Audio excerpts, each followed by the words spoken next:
So, one last thing to catch up on is we talked about the beautiful planetary nebula the sun will make, but then what about that core? I want to look a little more closely at that white dwarf, which is, in some sense, the end result of what the sun will be. And white dwarfs have an interesting discovery history. Shortly after measuring the first successful parallax measurement, Bessel followed another star which he thought would be likely Sirius, which we know is very nearby. And as he measured its proper motion, he noticed that Sirius wobbles, and he immediately understood what was going on. He knew about Newtonian physics. Sirius has a binary partner. The search for what was called the pup was on. People wanted to find it. It turned out to be a very challenging prospect, but in 1846, indeed, the star was found, and the reason it had been so difficult to detect was because it was so much dimmer than Sirius. Sirius has a luminosity of 23 solar luminosities, and Sirius B, its partner, only 0.03 solar luminosities. Clark was very fortunate. The year that he was making the measurement turned out to be a year of Astron, which is aphelion for a binary system. It's the time when, in their elliptical orbits, Sirius A and B were farthest apart. Their period is a little over 50 years, and this will play into the history in a minute. Measuring their orbits, we can figure out their masses. We're good at that by now after the experience of the previous week. And Sirius, as we mentioned, has a mass a little over 2 solar masses, and its partner has about a mass of 1 solar mass. So it's a dim star with 1 solar mass. It's certainly not a main sequence star. We know that because a main sequence star with 1 solar mass would have about 30 times that luminosity. Okay, well, the game was on to find the spectrum of these objects. You needed to measure them again, you needed to wait for Apastron to come around, and it did in 1915, and an American astronomer named Adams managed to measure the temperature of the 2 stars, and his results shocked the world, because the temperature of Sirius had been known. It's the 9,900 degrees Kelvin that we knew, but the temperature of the partner turned out to be not a lot less, as you would expect from the low luminosity, but in fact a lot more. Hooky? So, now, if you know the temperature and you know the luminosity, bada bing, bada beam, sigma t to the 4th, we can compute the radius of Sirius B, and the radius of Sirius B turns out to be less than 1% of the solar radius, more impressively, less than Earth's radius by slightly. The radius is less than Earth's radius. This is an object with the size of Earth and the mass of the Sun. This is extraordinarily dense.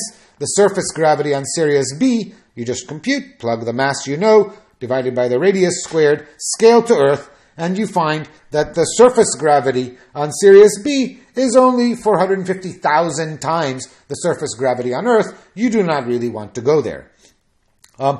And astronomers in the early 20th century scoffed. They figured there's got to be a mistake. There's no way that such an object could exist, but it was there, so it was there to be studied. Its spectrum showed very broad hydrogen absorption lines. Well, if you have an atmosphere of hydrogen in this kind of gravitational field, it'll certainly be very compressed, and you expect very broad absorption lines, but otherwise it was just a featureless black-body continuum. You can make estimates of given the mass and the radius of the central density and pressure, and the central pressure is millions of times more than in the center of the Sun. The central temperature is 70 million Kelvin. Well, that tells me something. If we know that there are hydrogen absorption lines, we know the universe is made of hydrogen, but there better not be that much hydrogen in this object, because if there was, it would fuse, and then the luminosity at these temperatures would be way, way higher than this 3/100ths of a solar luminosity. So this is a hydrogen-free object, something rare. It was poorly understood, but now we know. The way to make a hydrogen-free object is first condense the heavy byproducts of helium fusion into the core of a star. You get basically an object that is almost exclusively carbon and oxygen. Blow away the hydrogen envelope, and what you're left with will be a white dwarf. So now we know. White dwarfs are the degenerate cores of stars whose mass is not too high. Turns out that You can have a mass as high as 8 solar masses. We'll talk about what happens to more massive stars in a few clips. Their composition is indeed hydrogen-free. They're almost exclusively carbon and oxygen. Their masses, after we measured many of them, lie in this narrow range between 0.4 and 0.7 solar masses for the most part. Given the much larger range of stellar initial masses, this gives you a sense of the mass loss that a star undergoes in the course of its last thermal pulsing days when it leaves an exposed mass. And here comes this guy Chandrasekhar again with another interesting discussion. And this time, I want us to follow through with this. So let's understand what it is that Chandrasekhar tells us about the weird behavior of degenerate matter. So what Chandrasekhar says is this. So consider an object here which is completely degenerate and not luminous, so we can imagine that it's isothermal, but temperature will play no role. And we'll give it a radius r and a mass m. So what do we know about this object? Well, we can figure out its density. We could imagine, for the sake of argument, that the density is uniform, although it's not going to be. And so if the density were uniform, then the density would be m divided by 4 pi over 3 r cubed. Now, that's not true because the density is not uniform, but I want to compute some kind of characteristic density. So I'm going to say that it's going to be some number, which I shall call a, say, times m divided by r cubed. A will incorporate 4s and pi's and the relative geometry of the situation in 2/5 and whatever else, some number of order 1 times m over r cubed. What this tells me is that if this object is held up by electron degeneracy pressure, then that pressure, Pe, is given by K for electrons times rho to the 5/3. And I plug this expression into this, and I get a new constant, 8 to the 5/3 times K, which I might as well call C. And then I get m over r cubed raised to the 5/3 power. So the electron degeneracy pressure is dependent on mass and radius in this form. That's m to the 5/3 divided by r to the 5th. If you write it out explicitly, that's worth writing out cleanly. Let me write it out cleanly. So for some number c, the electron degeneracy pressure is given by this. Now, what is the statement? The statement is that this object is supposed to hold itself up against gravity. That means, let me draw my object again since I erased it, at the edge of the object, pressure is 0. It's touching space. And so I can ask, how much pressure do you have to have in the center in order for for that to be enough to hold the object up? In other words, what is the gravitational pressure? And just dimensional analysis tells us about how to figure out the effective contribution to pressure by gravity, because, well, of course it'll depend on g, right? And we can make an acceleration out of g and m and r, which are the only parameters we have, by taking g m over r squared. And we can turn that into a force by multiplying by the only other thing we have, which is m.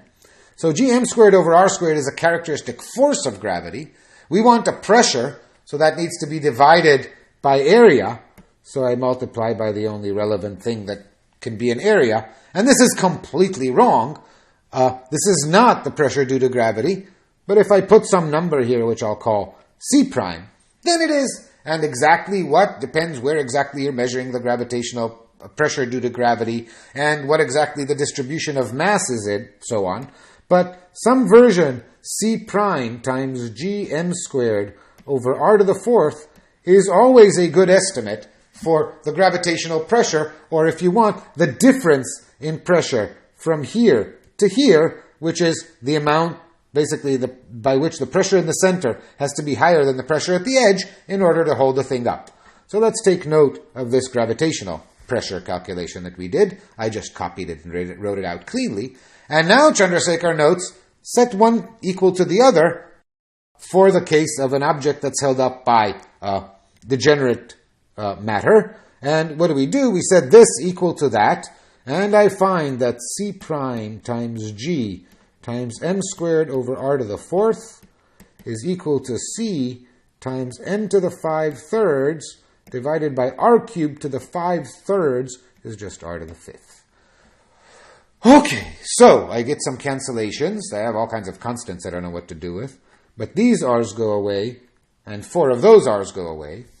And 5/3 is less than 2 by 1/3, so I can get rid of this and raise m to the 1/3.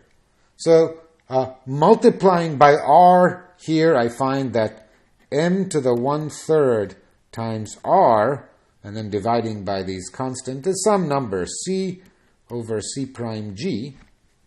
And then it's easier to take the cube of all of this, which is mr cubed is this whole constant, some number cubed. Notice that this constant depends a little bit on the geometry, but it doesn't change too much. Well, that's very reasonable. The mass of an object times the cube of its radius, essentially times its volume, is a constant. That is the weirdest thing ever. Let's write that out and think what that means. That means that if you have 2 white dwarfs and one is more massive, the one with the bigger m has a smaller radius. Degenerate matter works in a very, very weird way. The more massive a white dwarf is, the more it has to compress in order to hold itself up against gravity, and therefore the smaller it is. This already hints at something very bizarre. As you make the white dwarf more and more massive and it becomes smaller and smaller, the electrons are pushed to higher and higher energy levels, and eventually relativity comes into this. That's next week's stuff. But when you make the correction for relativity, you find that eventually, if you make the mass too big, the radius becomes 0. A white dwarf cannot exist with a mass bigger than what is called the Chandrasekhar limit, and the Chandrasekhar limit is about 1.44 solar masses. You cannot have a white dwarf with mass bigger than that. A degenerate object held up by electron degeneracy cannot have a mass bigger than that. Our observations are consistent with this. Here is the weird mass-radius relationship for white dwarfs, for degenerate matter. What we computed is the non-relativistic blue curve. You notice that the larger the mass, the smaller the radius. Well, that's pretty weird. The relativistic corrections become important at large masses and small radii, and they show you that at the Chandrasekhar limit, that's the end, you cannot pack more than 1.44 solar masses into a chunk of degenerate matter. Something bad will happen. What will happen? We'll see soon.